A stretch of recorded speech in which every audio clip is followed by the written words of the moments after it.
Hello everyone, welcome to Yebo Physics on a Wednesday afternoon. I hope I find you well. My name is Arnold and I'm going to be joining you this afternoon on this tutorial where we're solving selected questions from chapter 34. Okay, and these are questions that involve electromagnetic waves.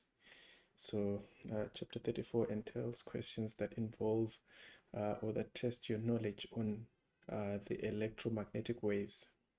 Okay, so without wasting further time, let's look at the questions already. I'm showing question 1, which reads, a 100 kilowatt radio station emits electromagnetic waves in all directions from an antenna on top of a mountain. What is the intensity of the signal at a distance of 10 kilometers? So we can write down the information that we're given there. So we're told that the power it's 100 kilowatts. Also been given a radius or a distance of 10 kilometers. All right. And the question is asking for the intensity of the signal. So you should recall from what you've done in class, your intensity is equals to the power over the area. Okay. And obviously your area will be 4 pi r squared. So everything else is given. So what you need to do is to substitute, right? All the values are given there. 100 times 10 to the power of 3 over 4 pi. The radius is 10 kilo, which is 10 times 10 to the power of 3 all squared. Then you need to punch that to determine the value. So let's punch.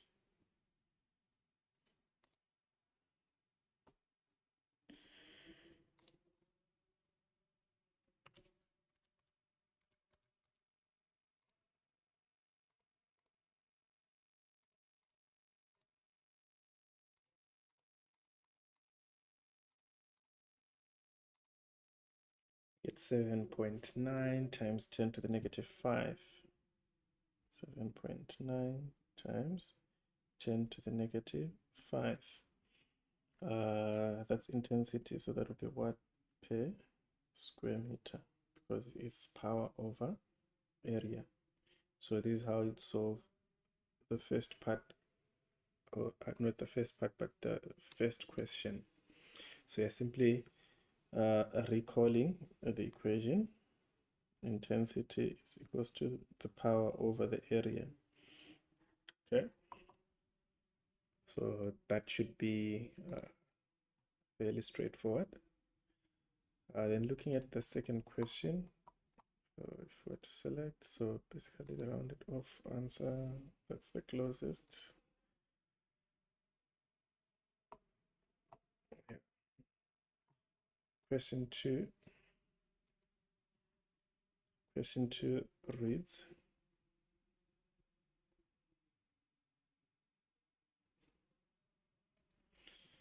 an FM radio station broadcasts at 98.6 megahertz. What is the wavelength of the radio waves?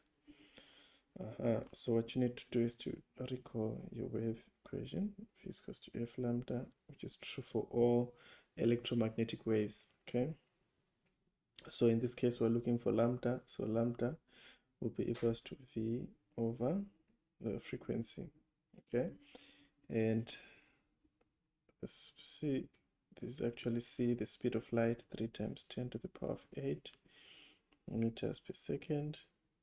And the frequency that we're given is in mega, so that's 10 to the power of 6, 98.6 times 10 to the power of 6 hertz, and this should give us the correct answer when punched correctly, obviously. So let's punch that and see what do we get. Okay.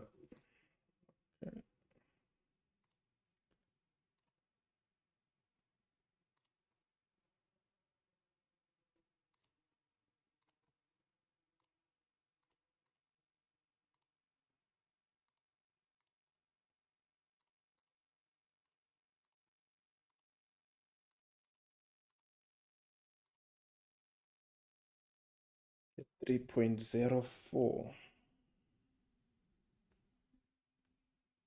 because this is a length, so that should be in meters, okay, because everything was converted to SI units.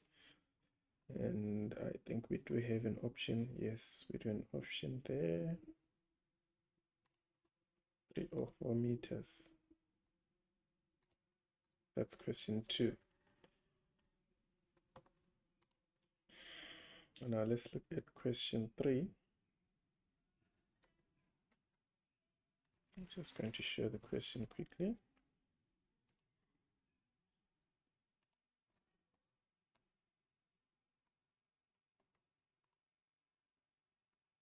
All right, so there is the question.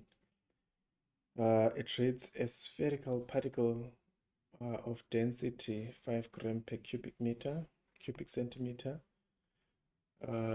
is 2 millimeters in terms of its radius, located at the same distance from the sun as the Earth. We're given the value for G, we're given the intensity, we're also given the mass of the sun. Then we're told if the particle absorbs 100% of the sunlight reaching it, the ratio of the force exerted by the solar radiation to the force of gravity exerted on the particle by the sun is. So we need to determine a ratio. So this is question 3. So we need to determine the ratio of F due to the solar radiation and F due to gravitation. So this is the ratio that we are being asked to find. Okay, so we can put down the data that we're given. We can see that we've got a density of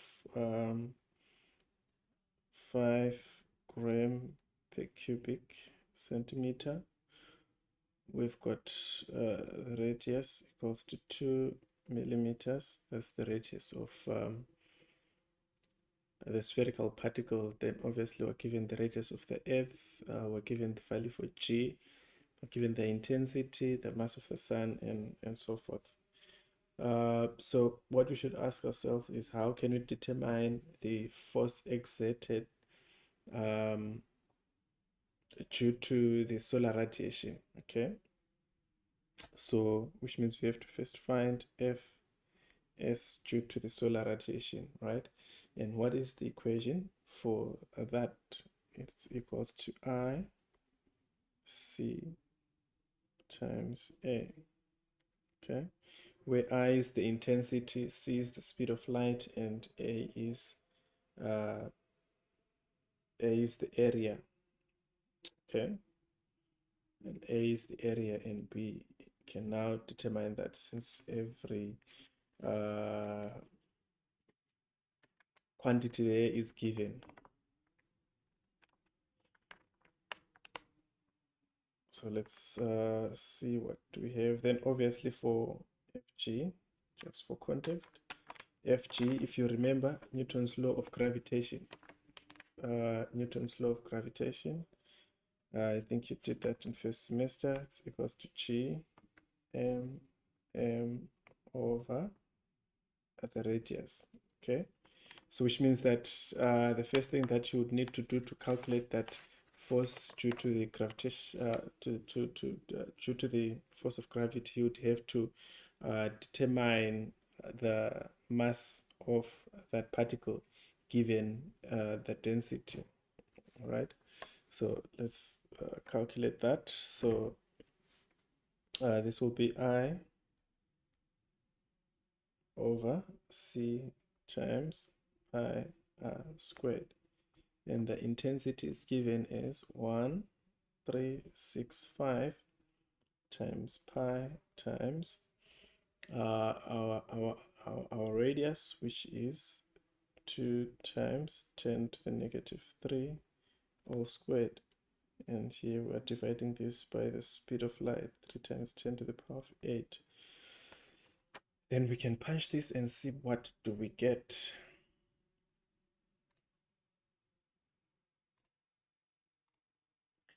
That's 1365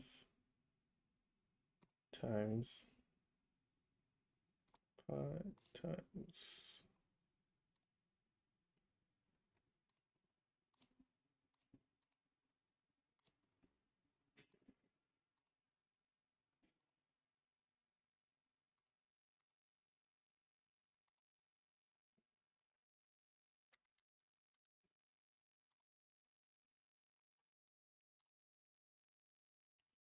all over the speed of light, 3 times 10 to the power of 8. Get 5.7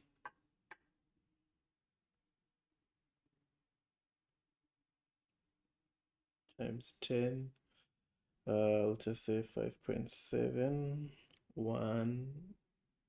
5.718 times 10 to the negative 11 newtons, because this is a force, right? Then let's find F due to the gravitational field, or F due to gravity. But remember, we have to first find the value for the mass of the sphere, okay? Because this is the mass of the sun, and the small m is the mass of the sphere, okay? So to do that, given the density, remember that density is equals to your mass over the volume. So your mass will be equals to your density times volume, okay?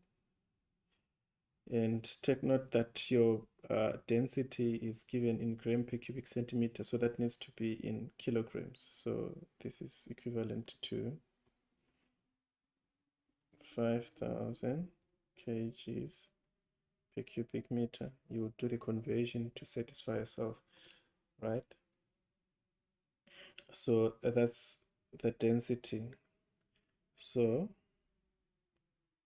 mass will be equals to 5,000 times the density. It's 4 over 3 pi r cubed. That's the volume, 4 over 3 pi, the radius cubed, which is 0.0, or let me just say 2 times 10 to the negative 3 all cubed, okay? To do this, we should find our mass. Okay. Do I need the fraction? No. It's 5,000 multiplied by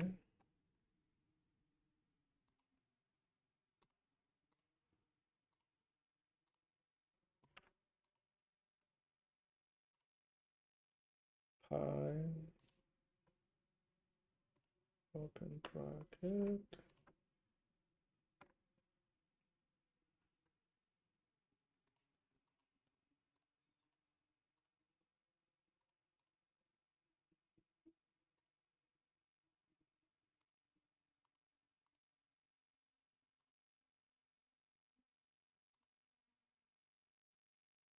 so we get 1.67 is the mass, right?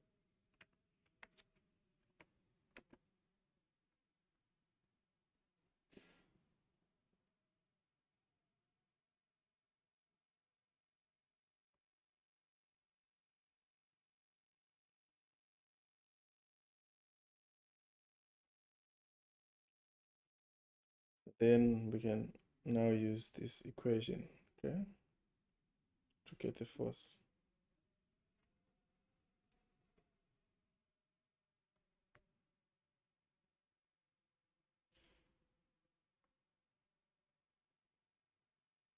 But this is r squared, so this should be r squared. And this is the radius of the earth, by the way. The constant we are given, 6.67 times 10 to the negative 11 multiplied by the mass of the sun, which is 1.99 10 to the power of 30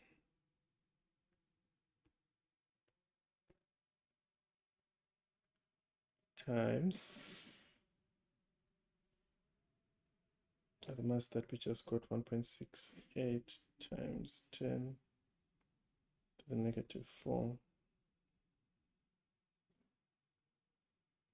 Then that's the radius of the earth, which is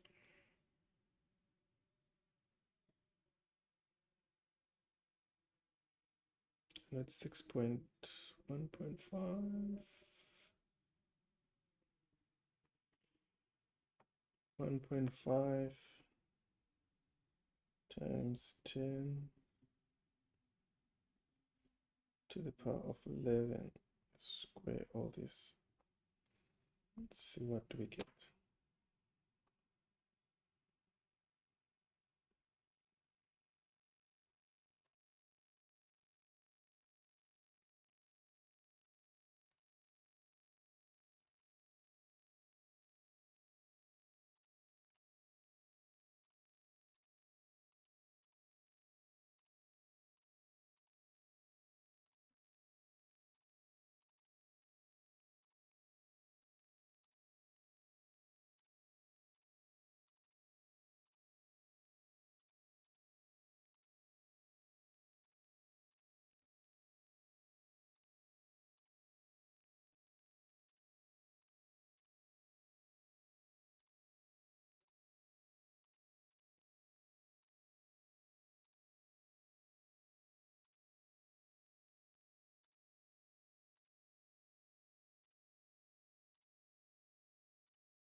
There we are, we get 9.91.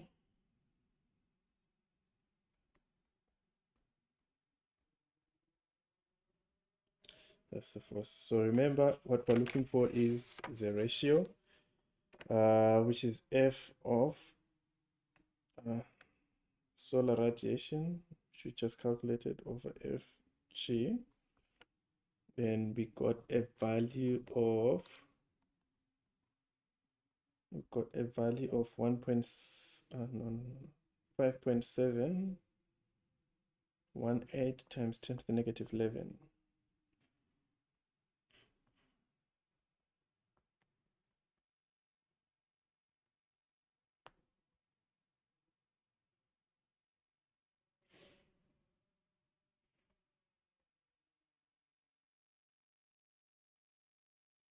Let me punch this.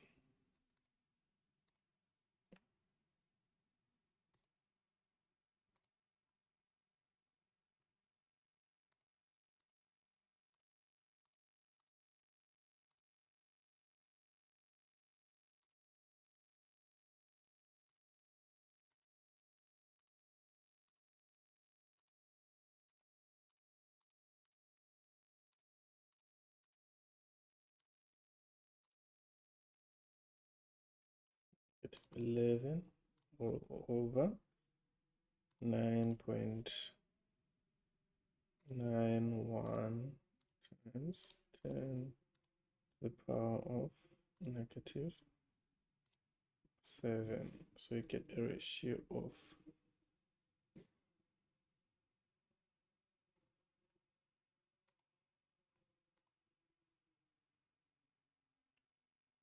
Okay, what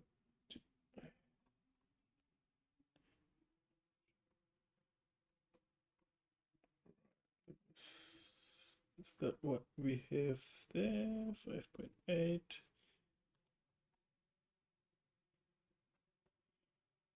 5.8 times 10 to the negative 5. Let's check if the particle absorbs the ratio of the force exerted by the solar radiation to the force of gravity. Okay. So what value do we have there?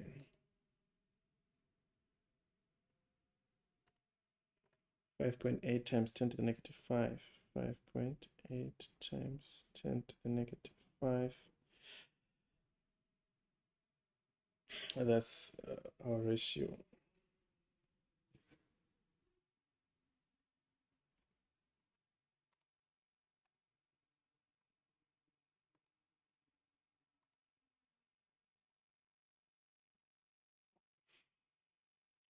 Question says the correct answer is 1.74. 1.74. Let's read again the question. If the particle absorbs 100% of the sunlight reaching it, the ratio of the force exerted by the solar radiation. So which means solar radiation should be, yes, solar radiation to the force of gravity exerted on the particle. I think what we did is correct. Because 1.7 would be, let me show this, Fg over Fs would be equal to, what value do we have there? 9.91 times 10 to the negative 7 all over 5.718 10 to the negative 11. Let's see what the inverse gives us.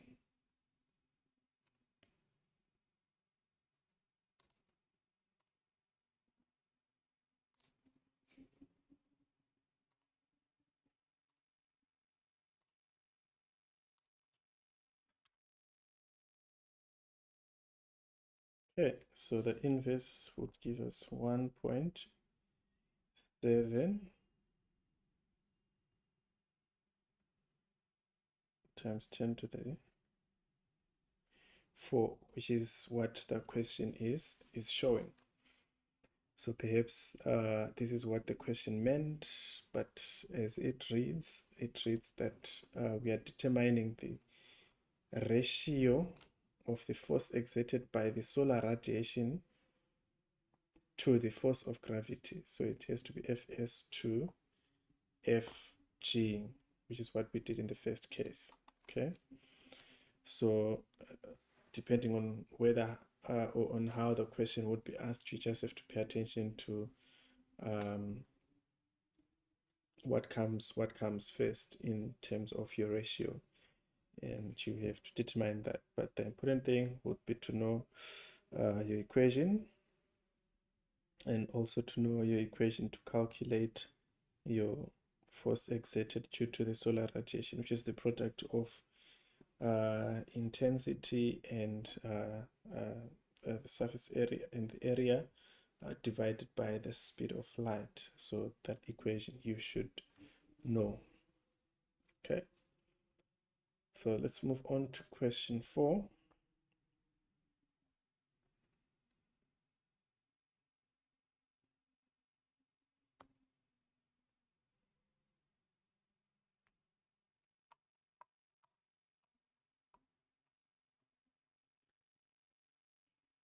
Question 4 reads, at a distance 10 kilometers from a radio station or a radio transmitter, the amplitude of of the electric field is 0.2 volts per meter.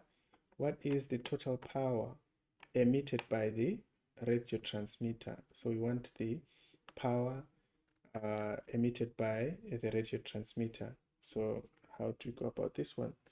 So you have to recall your equation. Intensity is It's directly proportional to the square of the electric field over 2 mu naught. It's the speed of light. Okay. But we are not looking for intensity. We're looking for power. But you should recall that intensity is power over the area, which means that the power is equals to the product of the intensity and the area. Okay. So you can first determine the intensity, then determine, or you can punch it all at once. So P equals to IA, which is equals to E squared over 2 mu naught C multiplied by your A. All right. So this would be 0.2 all squared multiplied by 4 pi, the radius, which is 10,000 meters, okay, which is 10,000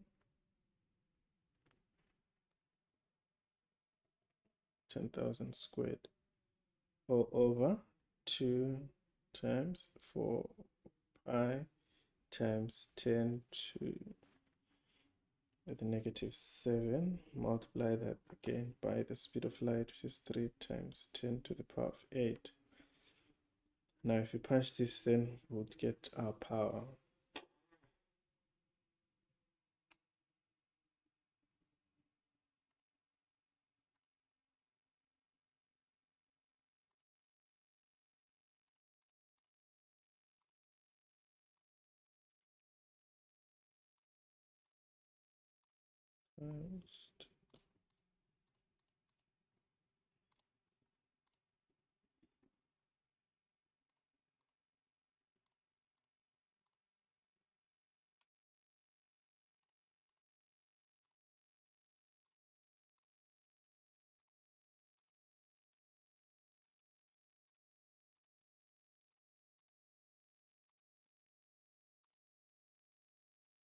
So we'll get 6.67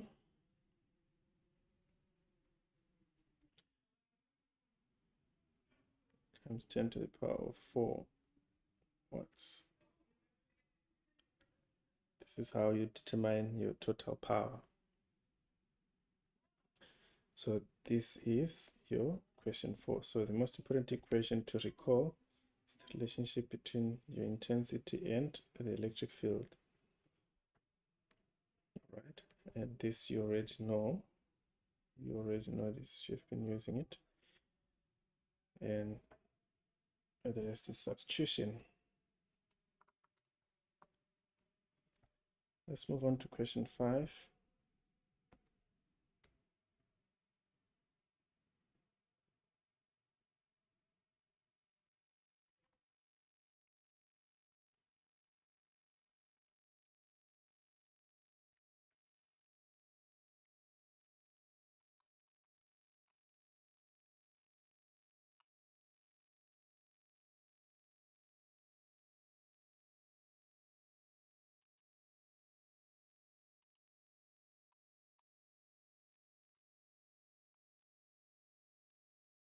Question 5 reads, find the force exerted by reflecting sunlight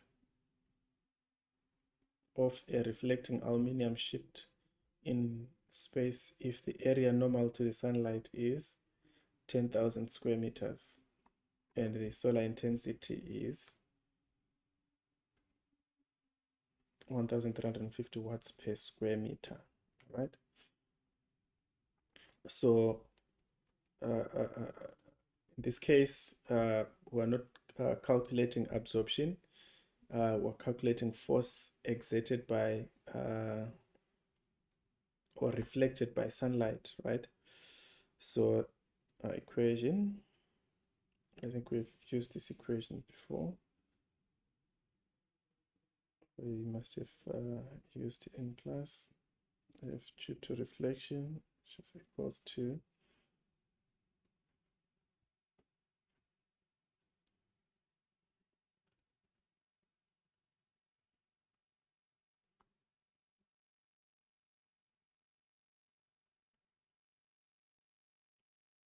Our intensity is 1350, right? Yes.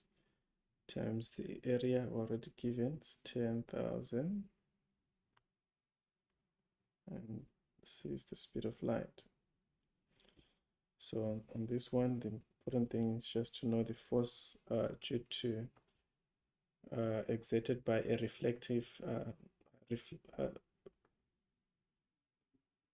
the force exerted by reflecting sunlight. Okay.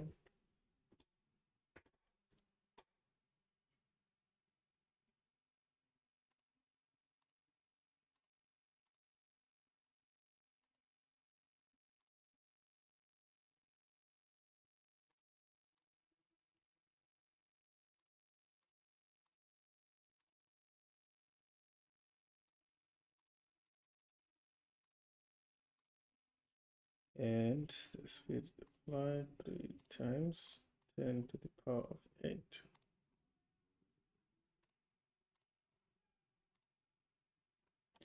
Get 0.009, 0.009 newtons. Okay. So on this one, like I said, the most important thing that you should know is your equation due to a reflecting surface. That's question 5. And moving on to question 6.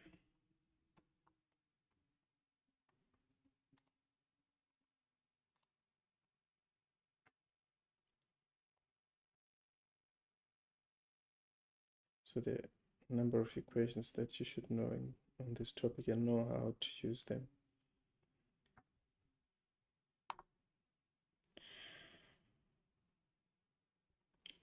Question 6 reads,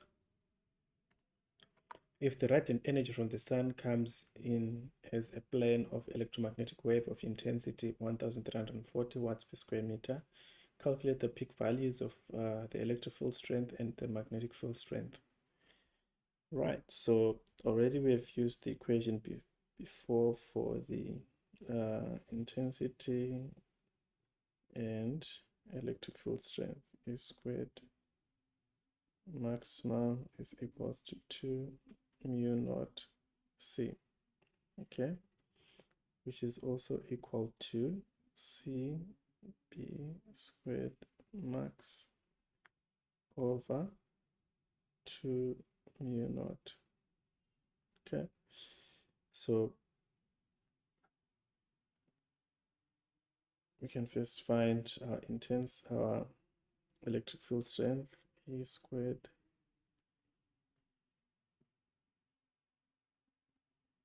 max will be equals to 2 I mu naught C, and your E max would be equal to the square root of 2I mu naught C.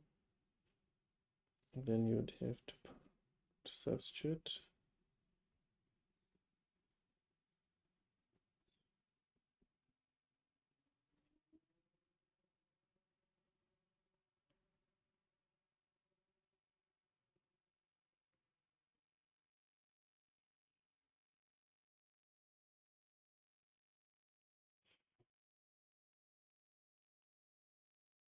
Then we can punch and see what we get.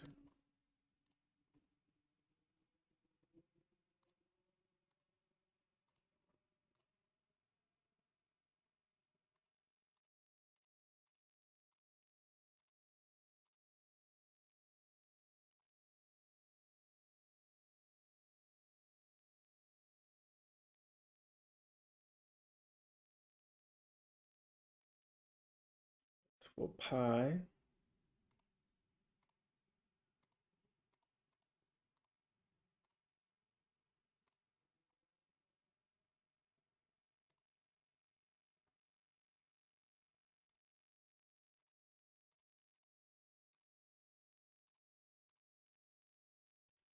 it's 1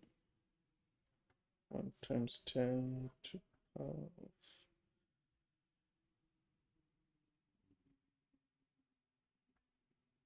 -5. Let me just check.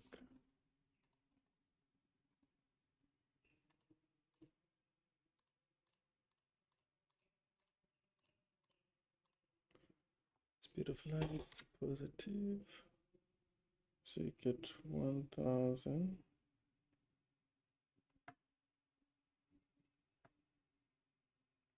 5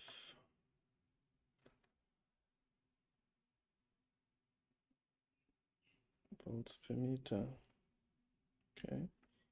Then now on the other end, we have intensity equals to CB max squared over 2 mu naught,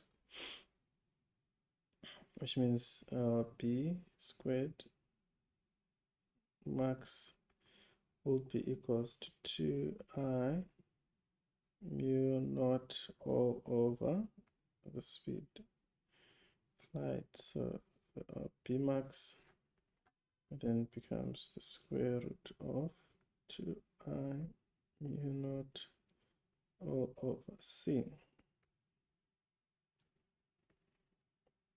Now substitute that, there will be a 2 times your intensity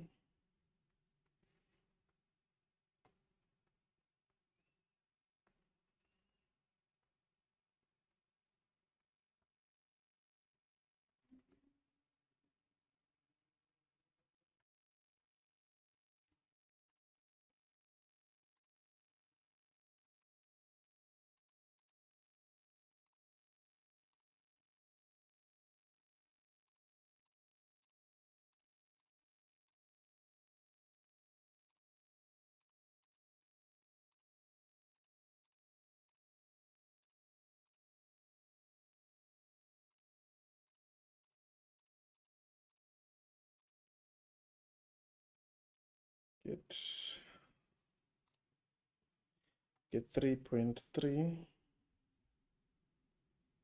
times 10 to the negative 6, 3.3 times 10 to the negative 6.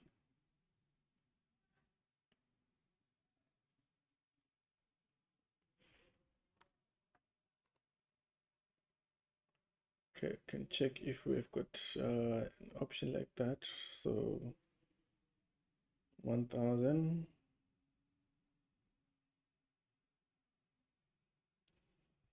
okay, this is approximately equal to 1000 volts per meter.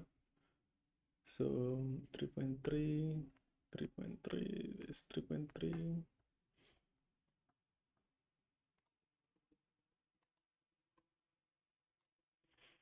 I guess E is the closest 1000.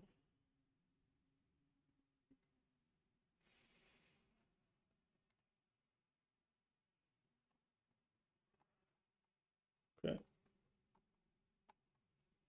So in this particular question, you had to recall, or you have to know this equation, or these equations, okay, to determine your maximum electric field strength and your maximum magnetic field strength, B. Okay. Now let's look at question 7.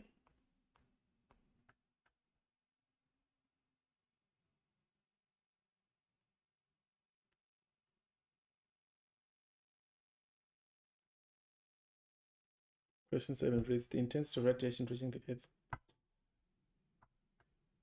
from the Sun is 1350. The Earth's radius is given.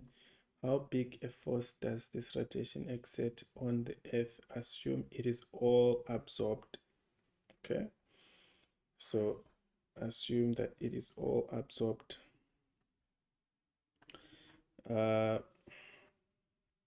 So our equation goes like this. F is equals to times our area. Okay, and because everything is absorbed, this is equals to I over C, which is the same case that we used for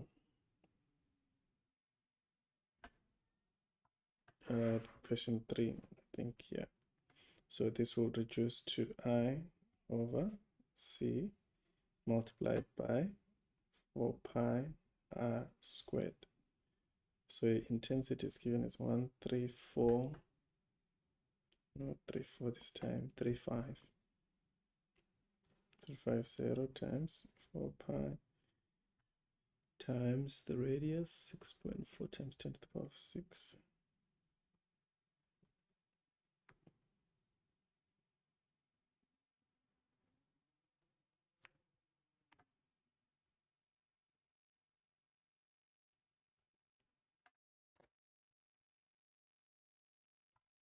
So if we price that, what do we get?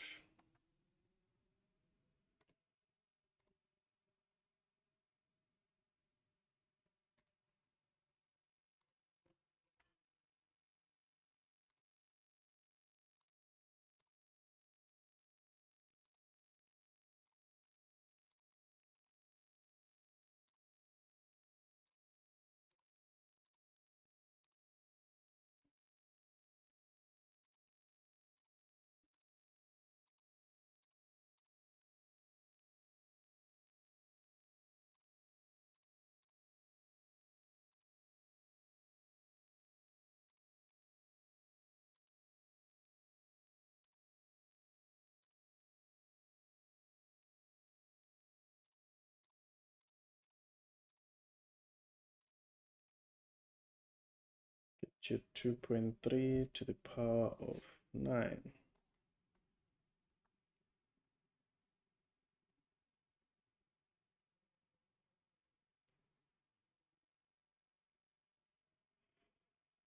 All right, so take note of the equations that we have used to obtain that value, and take note that this was for 100% absorption.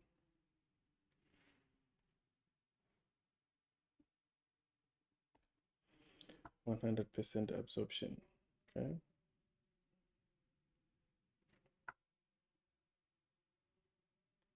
Now let's look at the last question, which is a derivation. Question 8.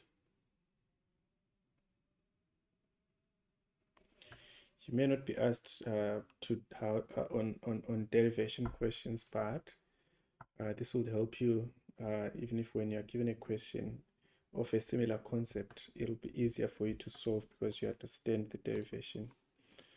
So nevertheless, we'll do it together. Question 8.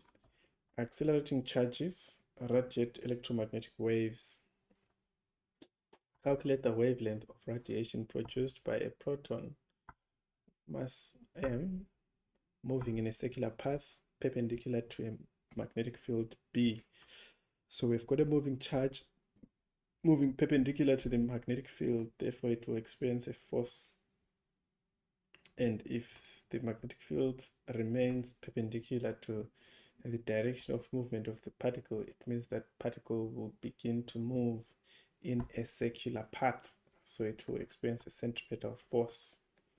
All right, and this centripetal force will be equals to the force due to the magnetic field. Okay, I'll say FB, and this will be mv squared over the radius, which is BQV. I hope you still remember this. Then from here, you can actually make your R the subject. Will be BQV. No. R will be mv squared over BQV. That goes. You'll then remain with your radius being equal to mv over QB. All right, and then having a radius, remember that this particle is going to move in a circular path, right? So the time taken would be obviously the period, okay?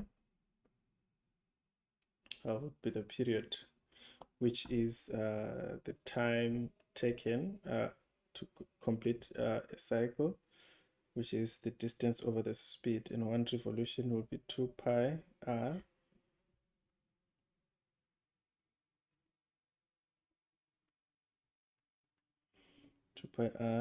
over the speed. Okay, so having that equation in place of the radius, we can substitute this equation. Okay, so we can see that t is equals to 2 pi multiplied by r.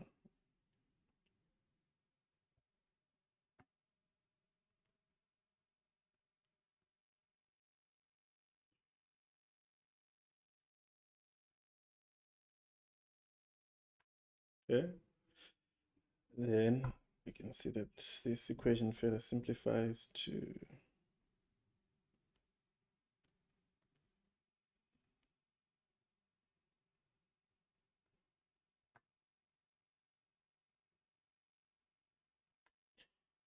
okay, 2 pi m. Okay, that's our period. All right, but again, we're looking for wavelength. So remember that wavelength, well, from our equation, speed of light c is equals to f lambda, and we know this would be c over f, and this is 1 over t times c, because frequency is equals to 1 over t. Frequency is equals to 1 over t. So with this knowledge, lambda is equals to 1 over t times c. And we've got t, so we need the inverse of t. We substitute, the inverse of t will be qb over 2 pi m. Am I right?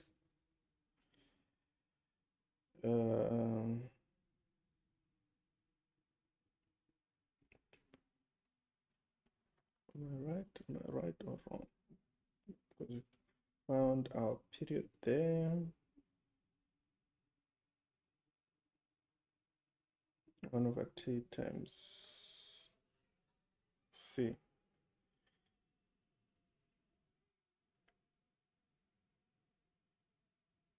Wavelength of that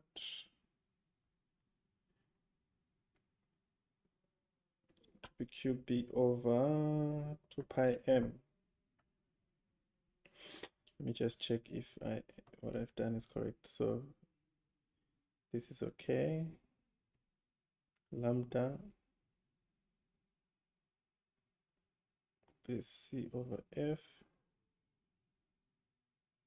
Oh, I see. There's a huge mistake there.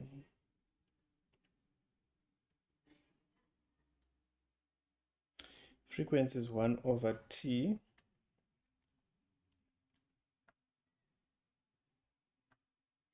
I'll have to change this. So this is lambda 1 over f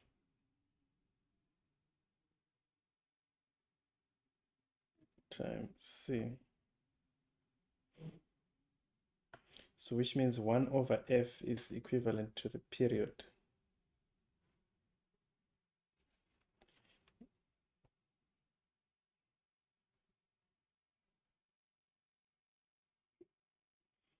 1 over f will be equal to the period, okay?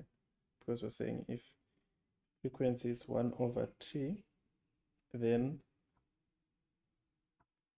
1 over f is equals to t, okay? The inverse of that. So which means that our wavelength would be equals to t times c. Okay, which is the same as saying wavelength is distance, right? Distance is equals to speed times time, and there's our speed, which is c, and this is our time, so our equation is correct. And then with that knowledge, with that equation, and then our lambda then becomes equal to tc, which becomes 2 pi m c over qb.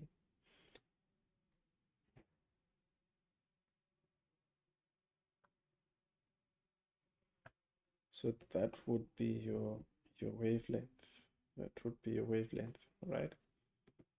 So like I said, you may or you might not be, you may not be asked on how to derive that equation, but what you may be asked would be a question which requires you to use the exact same equations that I have used, or perhaps to use this formula. All right, so which means if you're asked to calculate the wavelength, you would then have to get to a derivation where you can actually find the wavelength, right? Starting from knowing that because this object is moving perpendicular to the magnetic field, therefore it would experience a centripetal force. Okay, so that would result in the centripetal force being equal to the force exerted due to charged particle moving in a magnetic field or perpendicular to a magnetic field, if you recall magnetic field. So this is how you would go about that derivation, or how you'd go about this type of problem when you are given a calculation. So this is what I had for you in this introductory tutorial on questions that involve electromagnetic waves. All right, so it's I hope that this tutorial will add to your learning. Excuse me, sorry about that. Excuse me for that. So tutorial is done for today, and I wish you the best in your upcoming tests and exams. Sometimes there's no one else who loves me like you used to. Sometimes we're not ourselves, there's no one I can turn to.